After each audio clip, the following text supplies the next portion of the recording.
Vincent. I'm the Dean of the School of Education. It's great to see you out for this lecture this evening. This lecture is the Lynn and John Kreischer Teaching English Language Learners Scholars Lecture. We have one each year, and we're fortunate tonight in having the Kreischers with us here. And they funded the lecture.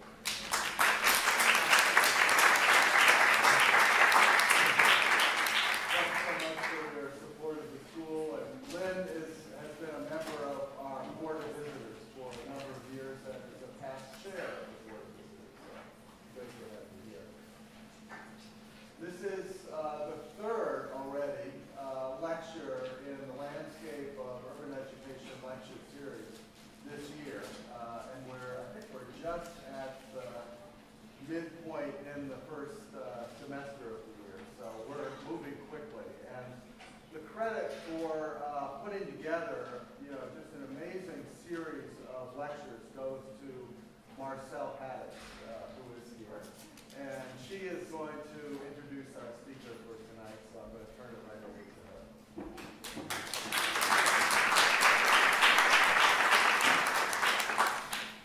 Good evening, everyone. I'm Marcelle Haddix. I'm a faculty member in the School of Education and chair of this series. I want to thank you all for being here and supporting the series. I also want to thank Jennifer Russo and her team for all the work that they do to make this possible. Since 2005, the series has brought to SU some of the most renowned scholars and community-engaged activists, including our speaker this evening, to present current issues and solutions for transforming and revitalizing inclusive urban education. My understanding is that the lecture series began with the school's centennial lecture that happened in 2005. And from that time, Dean Bicklin committed to continuing the series, and this charge was taken up by Dr. Sari Bicklin, who chaired the committee for some time. The success of this series is all greatly in part to the vision, commitment, and support of Doug and Sari Bicklin. And so before I go any further, please join me in giving a round of applause to thank them both for keeping the series going for over the years and for being leaders in critical and community-engaged work in urban education. Thank you.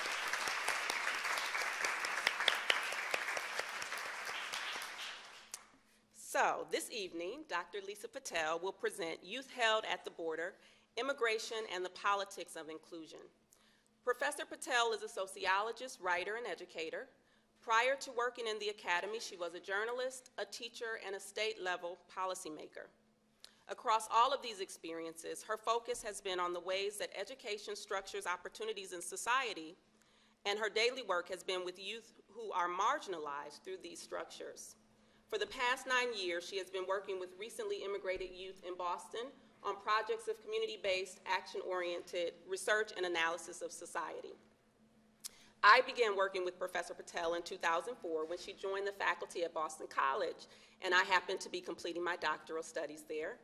I witnessed firsthand how, as a new member of the local Boston community, she immediately began building and establishing relationships with schools. She developed a relationship with Boston International High School, which is a Boston public school known in the local community for serving large populations of recently immigrated youth. Over the course of this relationship building, she co-taught and worked with teachers and students in the classroom and created after and out of school academic and social supports for these students. She engages in ethnographic and critical action research to document the details of immigrant youth's access to cultural and social capital in a context that maintains exclusion of and marginalizes these youth. In the United States, undocumented immigrant youth are particularly vulnerable and all but barred financially from pursuing higher education in most states. There are continued attacks against the DREAM Act, which is bipartisan legislation that grants qualifying undocumented youth a 6-year path to citizenship conditional on completion of college or military service.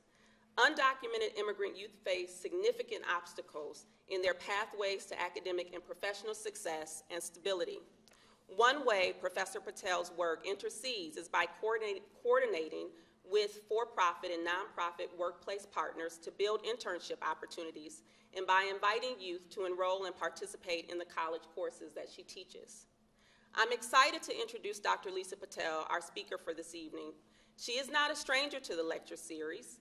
2 years ago, she was instrumental in helping me to bring the film and the filmmaker of Precious Knowledge, which was a film about the banning of ethnic studies in Arizona, to SU, and she participated in the post-screening panel discussion. At the time, she was completing her latest book, Youth Held at the Border, Immigration, Education, and the Politics of Inclusion, which documents her work in Boston. And so you know, we'll have copies of the book available for your purchase at a discounted price, and she'll be signing at the end of this talk.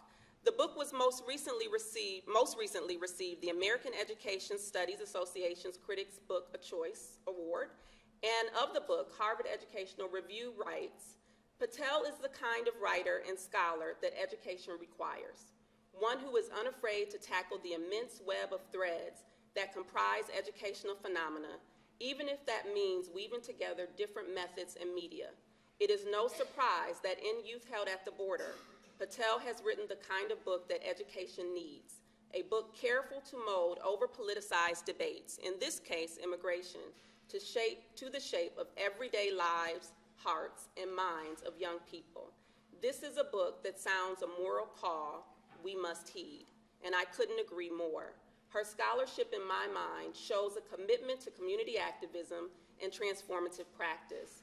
Her work is about implementing promising solutions to locally identified issues, but she is not merely working to help, but she is working together with immigrant youth and communities in critical, innovative, and transformative ways.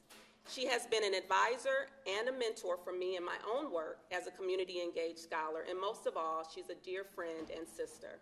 Please join me in welcoming back Dr. Lisa Patel.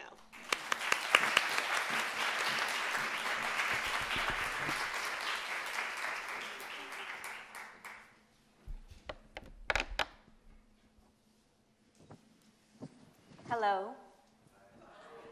Good afternoon. Oh, come on now. Good afternoon.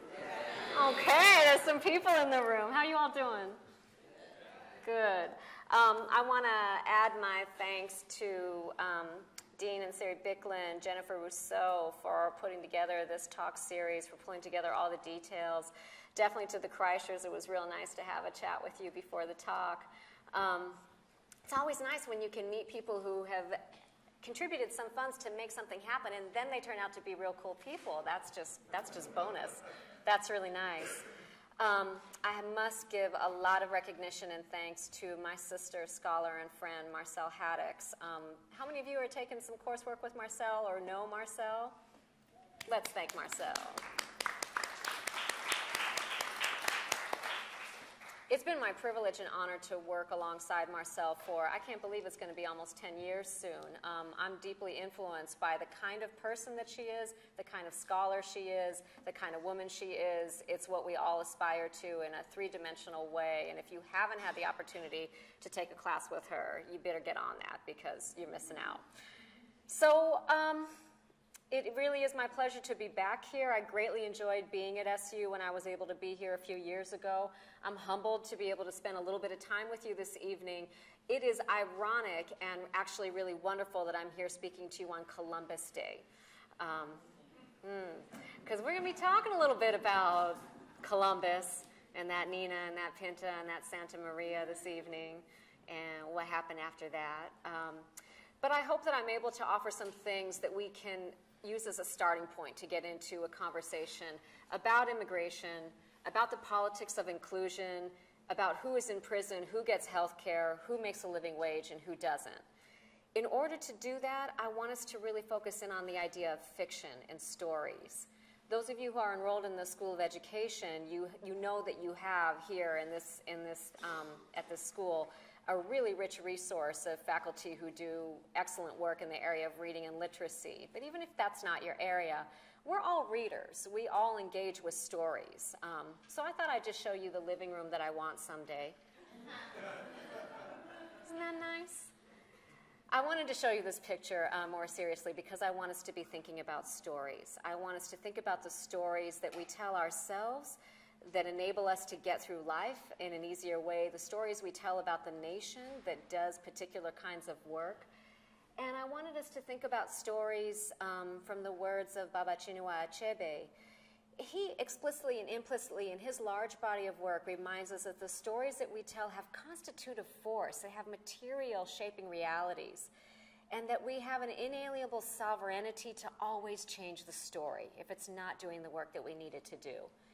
In 1988, he distinguished between two types of fictions, beneficent and malignant fictions.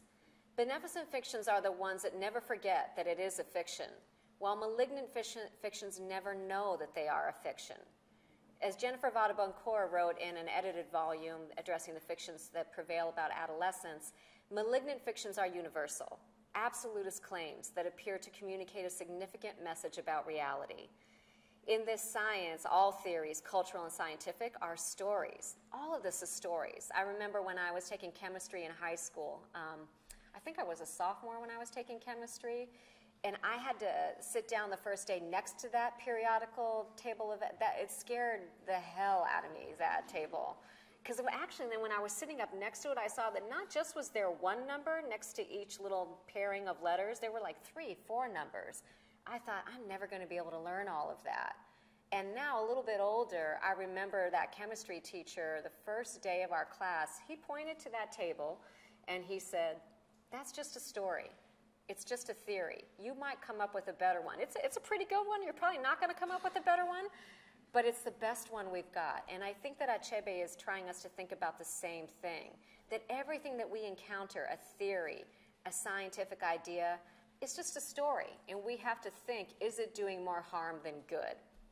So for the next few minutes, I'd like us to be literary, to be readers, to consider the stories that are read to us about immigration, about this nation, about English language learners, and about the shifting demographics of this nation. So here's a story. This is President Obama, who at the time was introducing then nominee Sonia Sotomayor, his nominee to the United States Supreme Court Justice. And here's what he had to say about her. Sonia's mom bought the only set of encyclopedias in the neighborhood and sent her children to a Catholic school called Cardinal Spellman. This is after they moved from Puerto Rico to the mainland, to the Bronx, out of the belief that with a good education here in America, all things are possible. With the support of family, friends, and teachers, Sonia earned scholarships to Princeton, where she graduated at the top of her class, and Yale Law School, where she was an editor of the Yale Law Journal, stepping onto the path that led her today. Do you hear a story in that you've heard before? What story do you hear in that? The American Dream, thank you. Meritocracy. That if you do the right thing, if you are a good person, and if you play by the rules, you may find yourself, maybe not exactly on this path, standing next to the President of the United States for the Supreme Court, but maybe not. Maybe that is the path that you'll find yourself on, standing next to the President. It's the bootstrap story. Again, it has 3 parts. So McNamee and Miller talk about it having 3 interlocking parts. That if you work really hard, if you play by the rules, and if you are a good person, that this nation is supposed to unfurl its riches to you. It's supposed to present you with lots of opportunities more than obstacles. But this story is not so universally applied. For example, in Who is Seen Over the Story of the Nation as a rule breaker. We don't often look at the images of these folks and think of them as illegal aliens or border crossers, as the cover of the New Yorker is getting us to think about. Again, Columbus. This is just a good day to be doing this talk. Here's another story. This is Senator Marco Rubio, and this is from a speech that he was giving in January 2012, when it seems like immigration has just been a hot issue for quite a while to me. But this is a speech that he was giving then when the DREAM Act that Marcelle was talking about was being debated. And here's what he had to say. America is not just a melting pot anymore. No one is just American anymore. Everyone is black or Hispanic or gay. I don't know where he lives. And he said, we have to welcome new people who have come here legally, teach them English, and teach them what makes this country the most special place on the planet. So we have this bootstrap story. We have this meritocracy story. And we can hear that in what he's saying. In addition, he's telling the story of American exceptionalism, that this country is number one, that it was founded by this dude with these that we're celebrating today. I hope we're not celebrating him too. I hope at least if you're celebrating him that you stop celebrating him by the end of this talk. And in fact, exceptionalism is a story that we tell a lot. I don't know if you all heard, but I'm from Boston. I know you heard that part in the introduction. I live in Boston. I don't know if you heard that the Red Sox and the Patriots did a little bit of a comeback, double dance yesterday. So I'm happy about that. I stayed up way too late watching the Red Sox game last night. And I have to say, when I went on my Facebook feed this morning and I had some of my Boston neighbors posting Boston Strong, which was the hashtag, the slogan that the city used after the marathon bombings in the spring. And that's that exceptionalism story. It's Boston Strong, the Red Sox come back. I'm like, yeah, you weren't on that field. I wasn't on that field. It's that exceptionalism story that we hear again and again.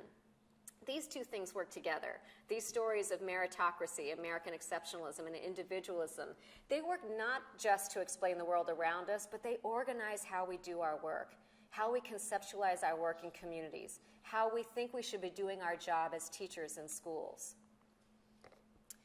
So the statistics tell us that 1 in 5 children, school children in the United States, comes from an immigrant home. And we've been using that statistic for a while as a sociologist. I know I've been using that statistic for at least 8 years. I'm thinking it's got to be closer to approaching 1 in 4 children by this point.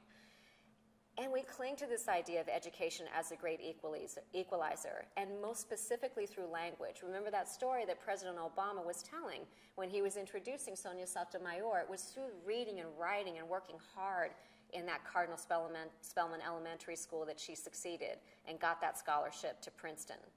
So school is central to how we envision that American dream coming true. And when we think about immigrant children being in schools, most of what we think about is how to help them succeed in that context. And so we frame it in particular not just around immigrant children, but around English language learners. And right in that move, going from immigrant children to English language learners, my job as an educator has narrowed. Can you feel how that happens?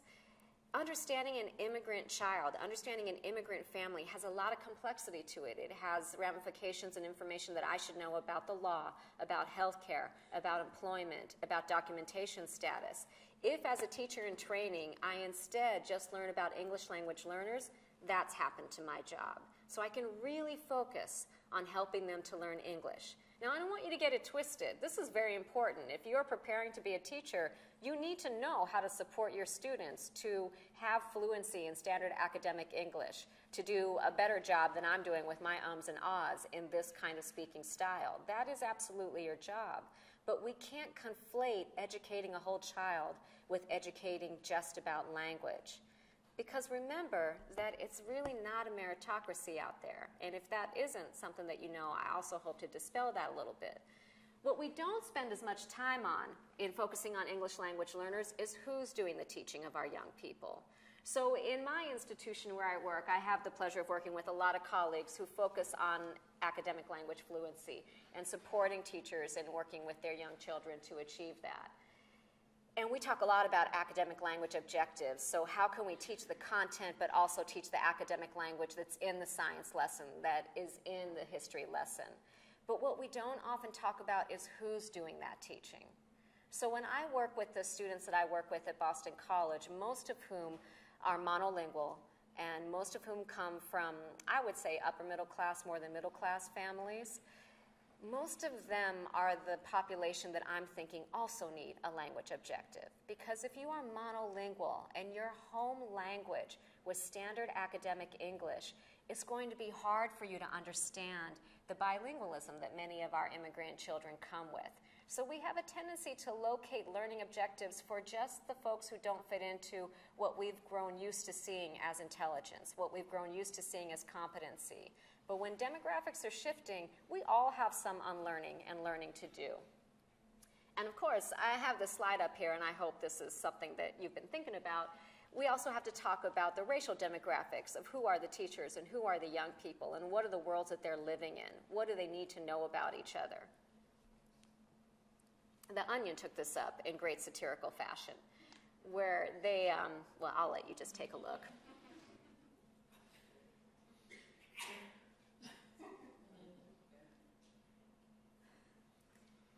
where they call out, as The Onion does, as a Daily Show does. I worry a little bit how much I get my straight news from The Daily Show. I should watch other news shows.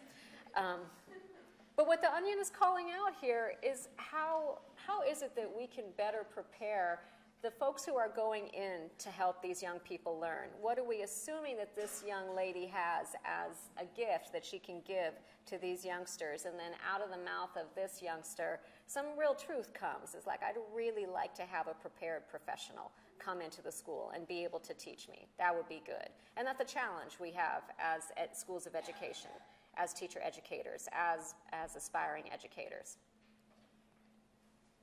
So when we're talking about immigrant youth and we're talking about schools, I also want us to pay attention to what Dr. Haddix was talking about, and that is the DREAM Act and who we envision these young people to be.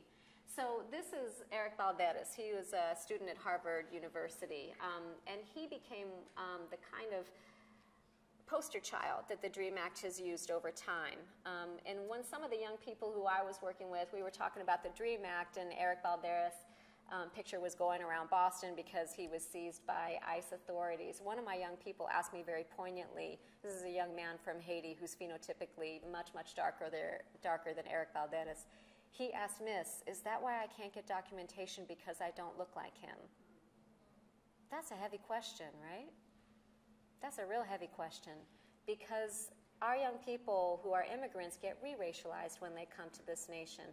We may see them as English language learners, but policies see them in many other ways than just English language learners, especially if they are coming from the darker nations. They're coming into this country that is stratified by race and class, and that's something that we have to consider that doesn't fall into the neat category of language objective.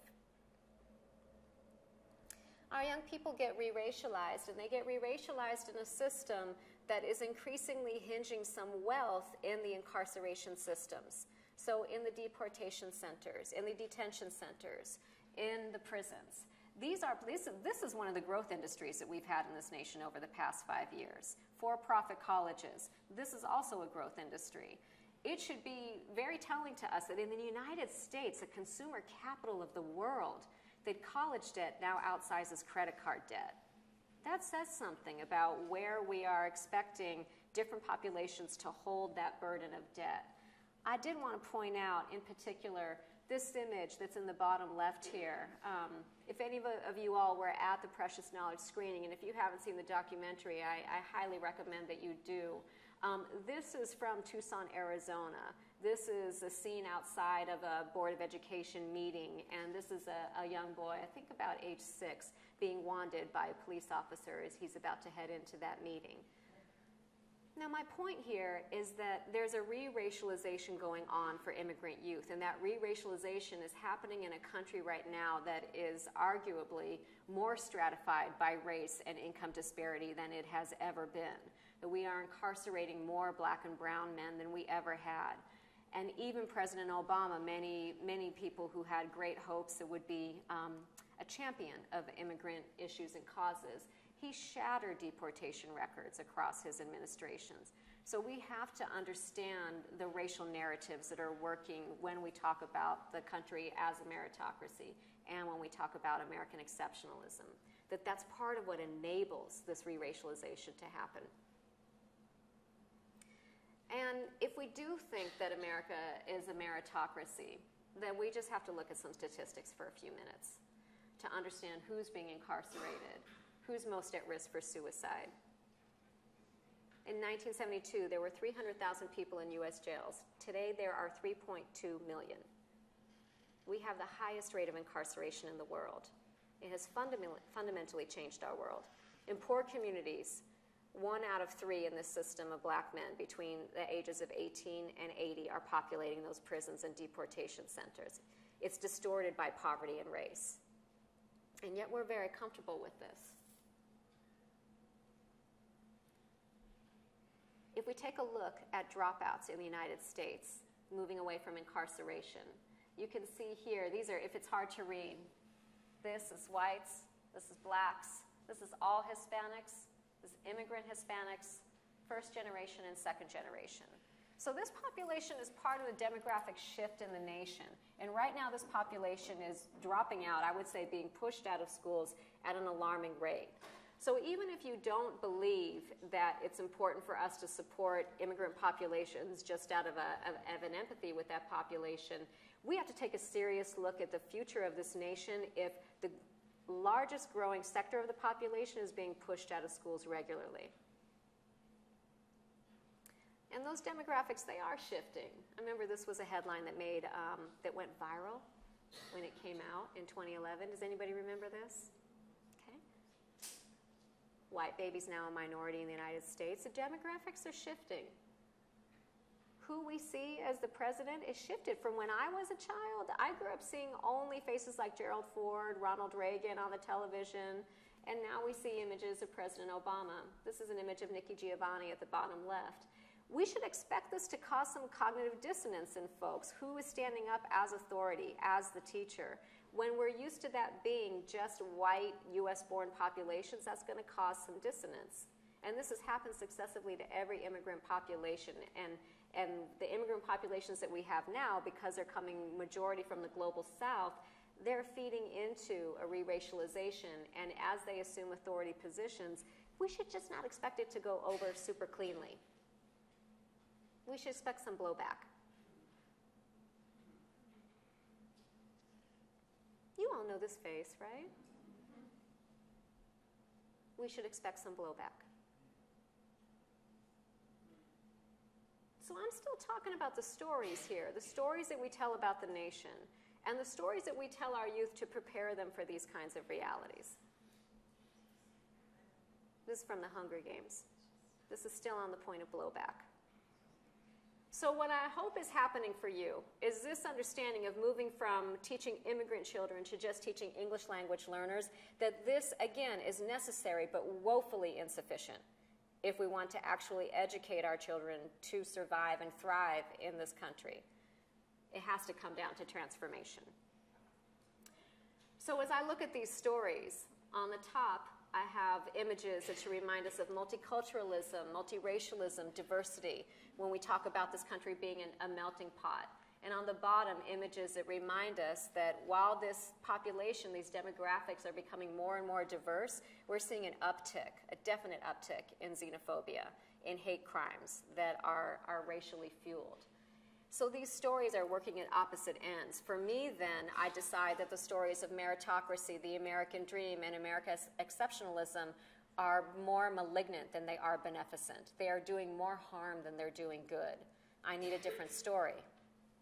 As I'm reminded by Achebe, we all have the ability to change the story.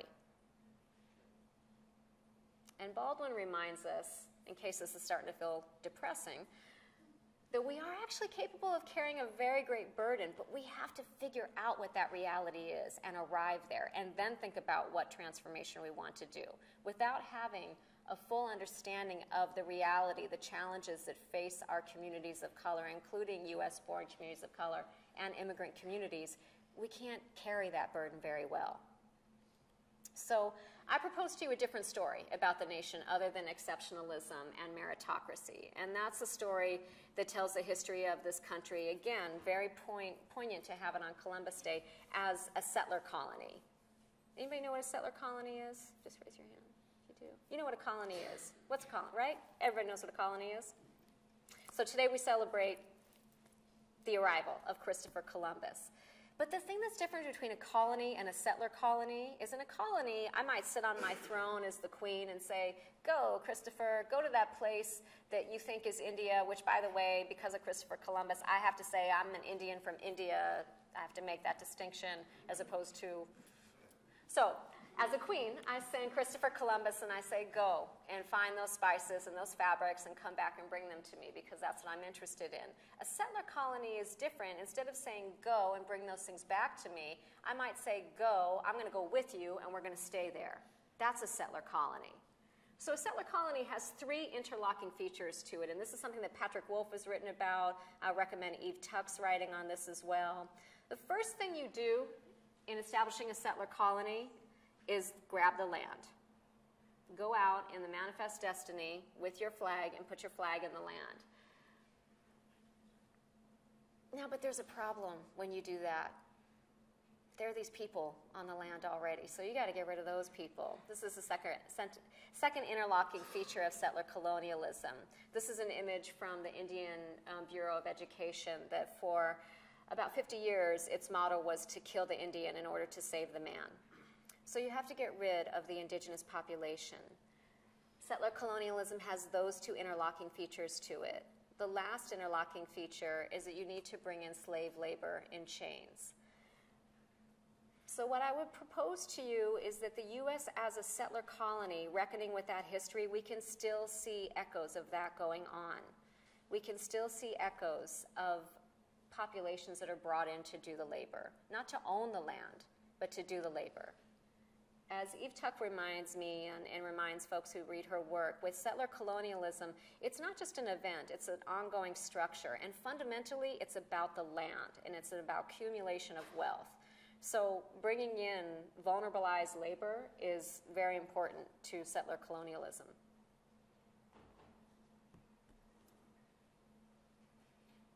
As I was talking about the growth industry of prisons, I wanted to put this slide up again to communicate, now that you have settler colonialism as a frame of understanding, another story of understanding the United States, this is about accumulation of wealth.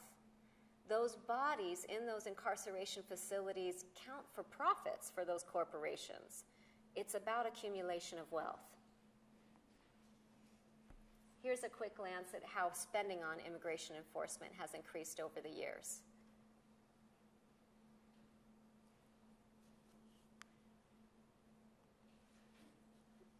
Here's some more statistics. This is about who's funding political campaigns.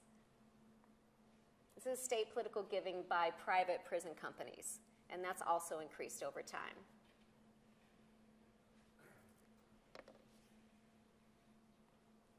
So again, we need some different stories. If we see that a fiction is more malignant than it is beneficent, if we see a fiction that explains more of our reality, we have a duty to participate in that story that helps us to do transformative work, to write our own stories.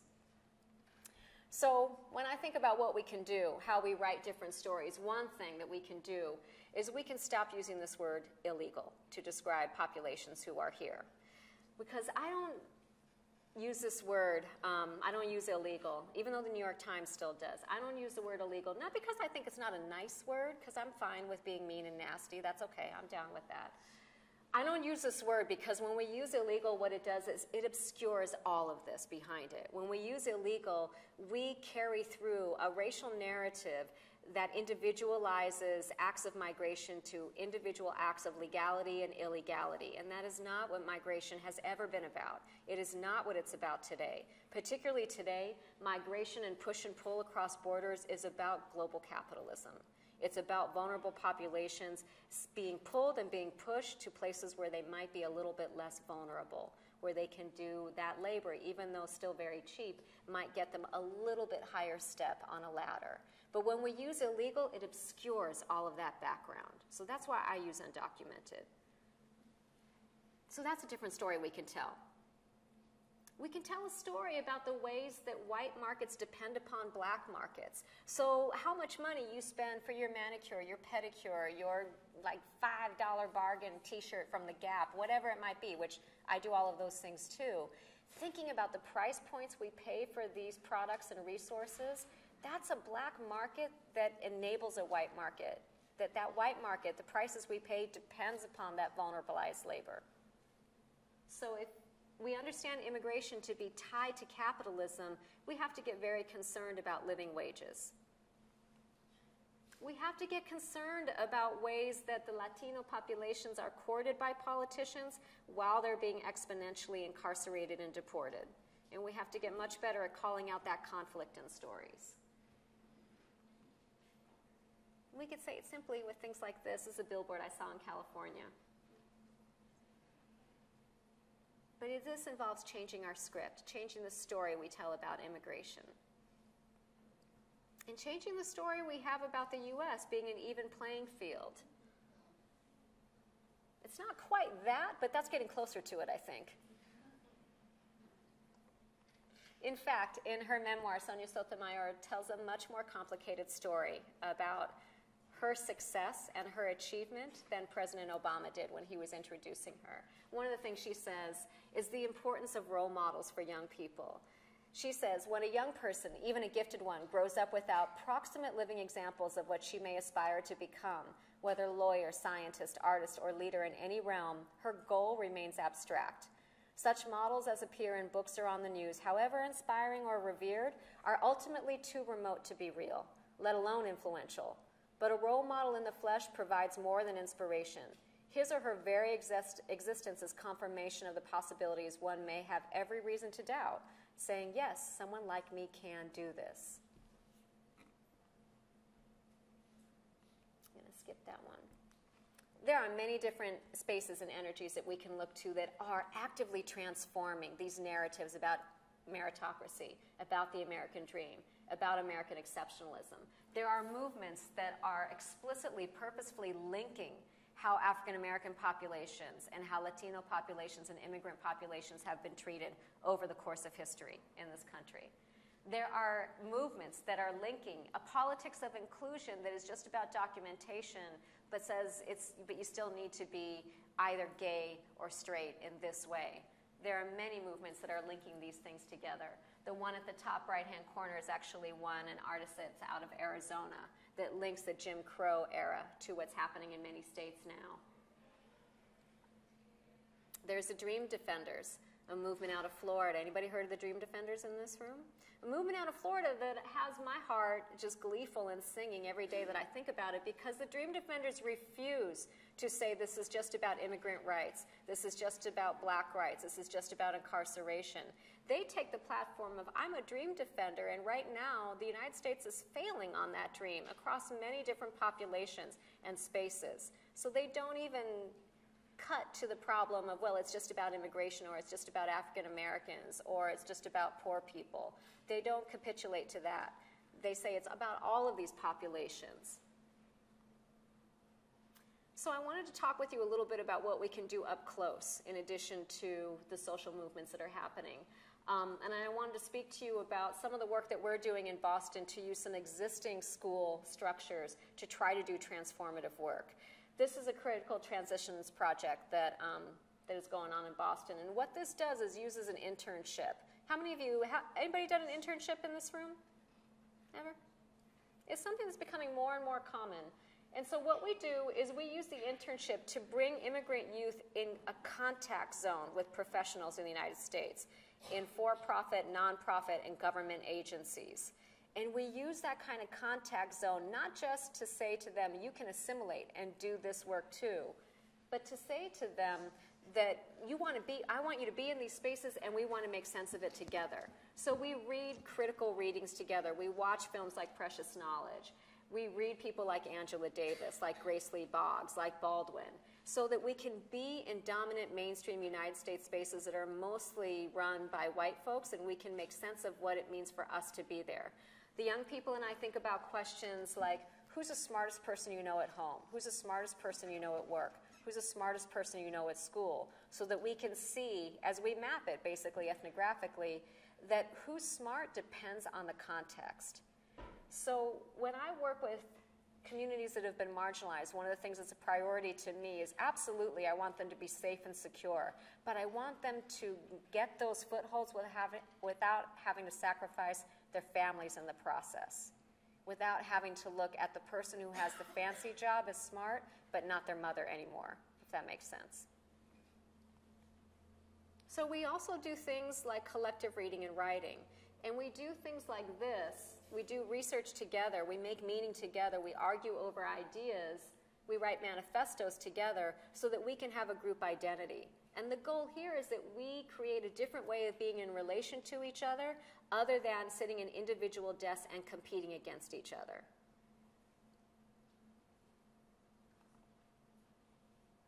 Because I think that I'm reminded of Mari Matsuda's words here. What I'm trying to do in my projects, and I know that a lot of the energy that's happening here out of some of the work that I'm more familiar with, the work that Marcelle is doing, is that you're trying to create spaces in the communities for communities to be self-determining, for communities to feel sovereign over themselves, for them to be able to have compassion and knowledge that comes from within, and so that they might extend that to others. But we have to remember Mari Matsuda's words here, that it's not part of our traditional analysis to want belongingness, to want peace, to want inclusion for everybody in society.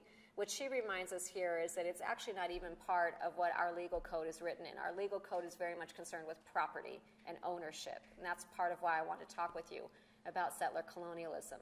So if we want to change that, we have to engage in different practices together. We have to be as concerned about the success and achievement of the person who's coming in the door after us, and not just us.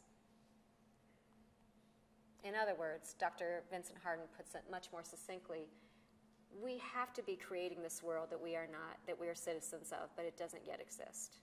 That is what I believe has to be our daily, up-close, intimate work while we rewrite the stories that don't sufficiently capture our realities. I'm going to close there, and we can take some questions and have some discussion, but I thank you all.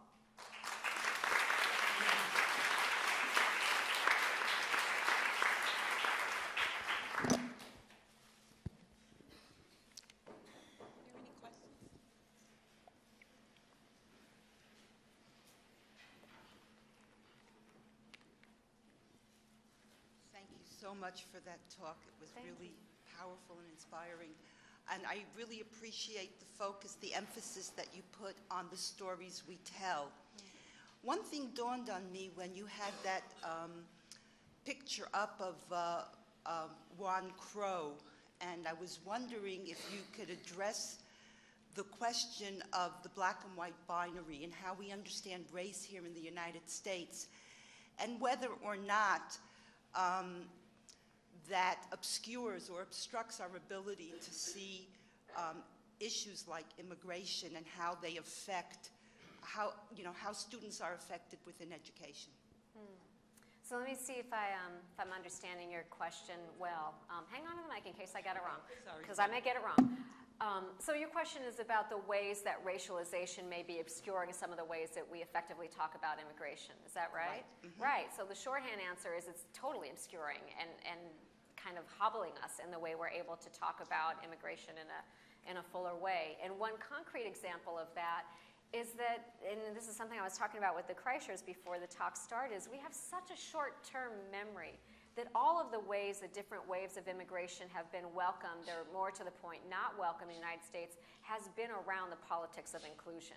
Well, you're not an insider. Well, you speak Irish, you speak Gaelic, excuse me, you speak German, so you can't be an American. But when we look at books like How the Irish Became White, it reminds us that that has always carried a racial narrative to it, even when all the participants were white. It was about, and that's the other reason I wanted to bring forward settler colonialism, it's about whiteness and property. So you can't be an insider unless you're able to show that you're of that social class, unless you're able to show that you're people like the landowners. Then you might be included in. Now, the moment that we're in right now, and this is really important, is that these waves of immigration are not from Europe right now. They're from the Caribbean, they're from Asia, they're from Africa. So that it's important to remember that that process is going to go very, very differently. And this is why I wanted to bring up some of the backlash stuff. As we see the demographics shifting, we can't maintain this fairy tale that it's all going to be hand-holding and diversity and one big Benetton commercial. It's going to get a little bit rough. We should expect it to. Because if we look to the long history of the country, it's been more about politics of inclusion and assimilation or get out. So I don't know if that addresses what you were.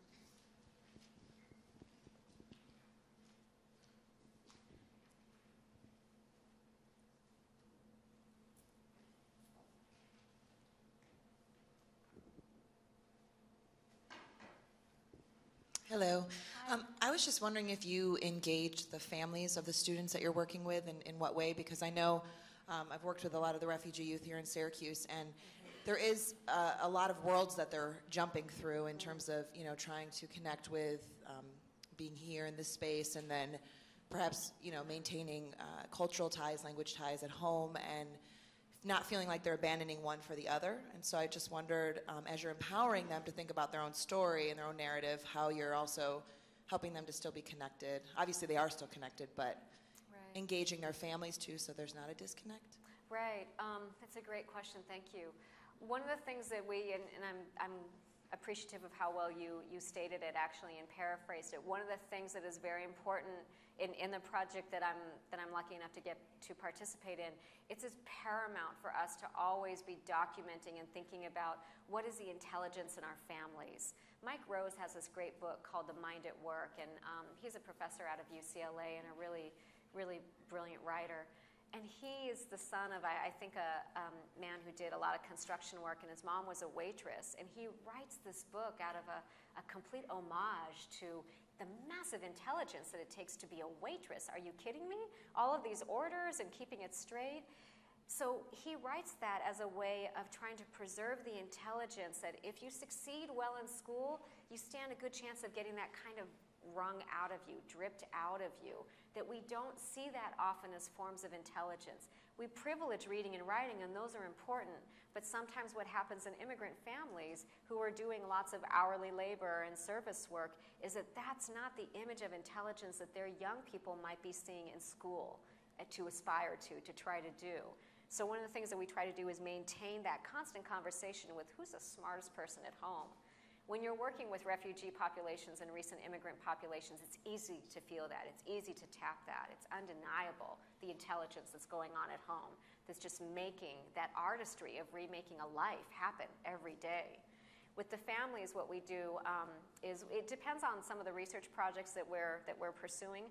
One of them, we were looking at law enforcement, and the young people were doing community interviews about interactions with law, and so the first people that they spoke to and interviewed were their family members. One other thing on this tip, if I may, I also really try to prioritize, again, uneducating the miseducation that's happened and educating school-based professionals on what to know about those families and how to make school not be school to family, that kind of teleology, unidirection, but how do you get the family's culture, the family's wealth of knowledge to be influenced, not just welcome in the school, but changing what you do in the school.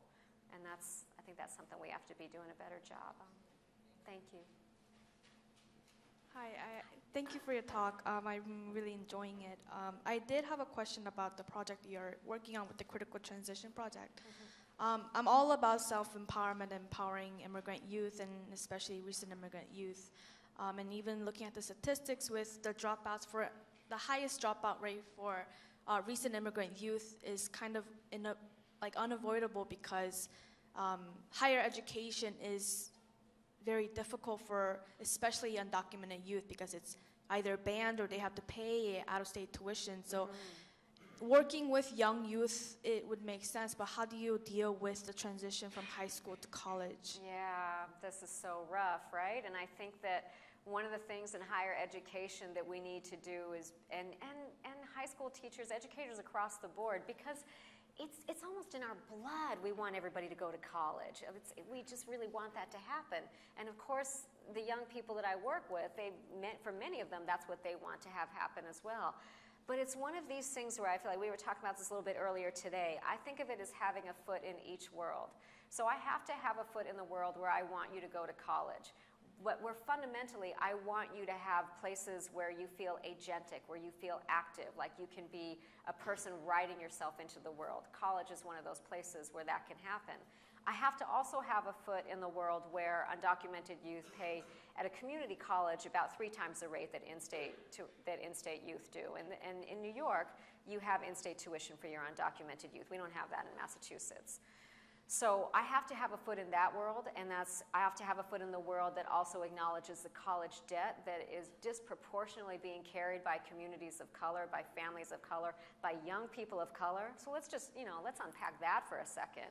As a young immigrant of color, you're accruing this debt, and as an English language learner, you may not even be accruing college credit while you're doing it. You're just taking these remedial courses. As a person who works with these populations, I better have my game pretty tight about how I'm educating you to maybe get to that place and perhaps question if that's a place you want to go. If that is actually the place where you will be able to maintain a life for yourself in the short term. And it's something that I don't know somebody who works with immigrant populations who doesn't deeply struggle with this. Thank you for that question. Hi, Thank you so much for that beautiful and very moving talk. I have a question regarding one of the stories that you were unpacking. So you said, you kind of pointed to the conundrum of, the uptake of, like, if we have more multicultural stories, we kind of see uptake of xenophobia, right? Mm-hmm. So I kind of want to think about, what if we thought of multiculturalism as a tool of racial management, a way in which, like, instead of seeing these as, like, kind of strange things that happen as a result of the proliferance of multiculturalism story, that we see it as the result of multicultural stories. So, for example, let me just be more specific. In Canada, multiculturalism is a state ideology. It's a way of racial management. There's a reason why racism gets hidden in the story of multiculturalism. And I feel like something similar is happening here with the stories of multiculturalism and diversity that we tell ourselves. Right. And the more we tell ourselves that that's a goal, the more that we are, it's not surprising that xenophobia is going up. Right. So does that make sense? I think it does. Does that make sense? Yeah. Yeah, that makes sense. Because it's a tapestry in Canada, right? Like we have the melting pot. Canada is a tapestry. Canada's a settler nation as well. Exactly. Just to put that out there, settler colony. So I think while we're busy telling multiculturalism, we have to think about what we're busy not telling, right? So while we're busy telling multiculturalism, we're not telling white supremacy. We're not telling settler colonialism. So that's what enables that's where the story enables the xenophobia to happen, because it removes that harder conversation about white supremacy. But if we're not having that conversation, then we really shouldn't be surprised when we see that backlash. So in terms of higher education, just since we're sitting here in higher education, when we have professors of color, and that may feel dissonant to some students, I think we have to first acknowledge, make sure that we speak with people for a long time, like this stuff is about white supremacy. The images that you see of who's intelligent, the language that you hear it coming through, that all is an image of white upper middle class culture. So we have to start changing those images of intelligence. And as somebody who works in higher education, we also have to better support the faculty that we recruit to be those images of diversity. We have to change significantly who we think can mentor those faculty, the ways that we understand how students receive them, and how we support them in those processes, just to bring it to this location. Dean Bicklin, you had your hand up before. You thought I was going to call on him, huh? You can't ask. You thought I was going to be like, Dean Bicklin, what are you doing to... No, you had a question, sorry. Well, I'm sort of interested in how you go about the work with students in the community. What are the structures for it? Because I think, anybody who does this kind of work, there are a lot of starts and stops to it, and there are a lot of structural barriers to it. It's not easy work, and it's easy to get discouraged about it. So I wonder if you could talk about what works for you in making this happen. Yeah, I'd be real happy to. Thank you. I could talk for days. I'm not going to, don't worry, but I could talk for days about the work. So the structures that really help to make it happen is, it first of all absolutely depends on administrators seeing this as important. Some high school administrators who see it as crucial for young people to have experiences outside of school while they're still in school, where we can be that kind of wraparound scaffold, where they can be in professional situations and not just sink or swim. And the project was actually born of that. It was being in a high school where we would see our young people leave the school, either if they dropped out or they graduated, and they go into professional settings, they'd go into work settings, they go into college spaces. And there were two things that we saw really clearly that if they didn't have, they really struggled. One was if they didn't have some way of staying connected to a group, to a cohort, to their friends, to their teachers. If they didn't have that kind of space to make meaning of what they were encountering as expectation, as intelligence, as what they needed to do, they were solo. They were on their own. They were individual and extremely vulnerable. We saw a lot of struggle with that. So one of our structures is we're strongly cohort-based. The slide that I had there about manifestos, we talk a lot about in each cohort, who are we? What are our obligations to each other? What do we want to do for each other that's not just individual? The other thing that we saw with a lot of our young people who were heading out into situations and really having a difficult time is that they hadn't had a chance to actually see themselves as confident, as capable, as cultural critics. So that was the other reason why we wanted to create this space is be, again, one step, one foot in each world. Be here at the school, have your foot, dip your toe in the water of a college class, dip your toe into a professional setting so that you can see that what you have learned to do as a young immigrant blows out of the water the doctoral students who I work with who are learning to be ethnographers from books. You want to talk about ethnography, talk to an immigrant, because that is nonstop observation. So those are two structures where the cohort model and then also helping the young people to see the skills that they have that they may just not acknowledge in themselves. Because you come to a place like this as a young immigrant, this is just flat out scary. You do not see yourself as intelligent. You're not going to say anything. So those are a couple examples.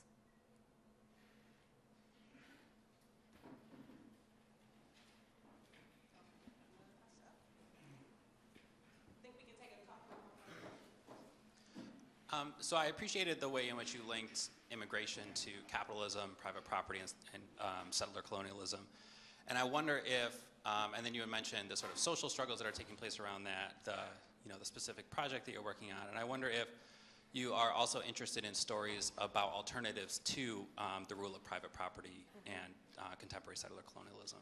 Yeah, I'm great. I do have some of those stories. Of course, I'm really interested in those stories. I mean, I think that as today is Columbus Day, many people decide to celebrate this as Indigenous Peoples Day. And we don't need to look too much further for very different kinds of relationships to the land, just to property, than from many Indigenous cultures. That land is curriculum, land is relationship, land is people, land is ancestor.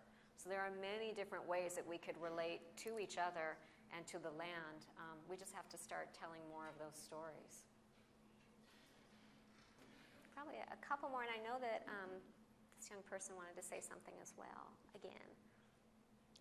You wanted to say something else? Yeah, go ahead. Sure.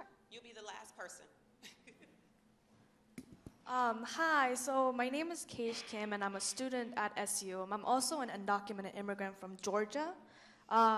So today I want to share an initiative, an action initiative that's happening in SU campus right now. We're trying to gather a campus-wide support to call for Governor Cuomo, the New York governor, to pass the New York State DREAM Act, which will expand the TAP for undocumented immigrants in the state of New York. A similar version of it has already been passed in California, and I think it's New York's turn next. So I wanted to pass the petition around. If you feel comfortable signing it, please do. And I also want to share an event that's happening very similar to what was talked about by Dr. Patel today. Tomorrow in the Life Science Building 105 at 7 p.m. And it's going to be a panel of undocumented young people talking and bringing the real life experiences and testimony of what Dr. Patel was talking about in the policy and the transition from being an undocumented immigrant to having access to higher education. So thank you so much. Thank you.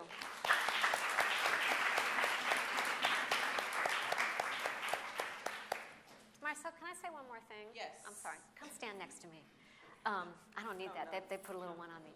So I just wanted to say that when thinking about, I know that the first time I encountered the idea of settler colonialism, it kind of blew my hair back in terms of both how comprehensively it explained much of the nation's history and how disturbing it was to me. And I wanted to say that I know I've talked about many things that there are not easy solutions to. It's hard to actually imagine a reality that isn't based in capitalism. It's hard to imagine what it would mean for us to decolonize something that's had hundreds of years of a history as a settler colony. But I think that one of the things that I hope you do is think about this duality between the stories we tell and the spaces that we create for young people. And those are ways that are steps forward, steps to transformation. So again, I really thank you for your presence here today and for being with some tough topics. Let's give her a round of applause. Thank you.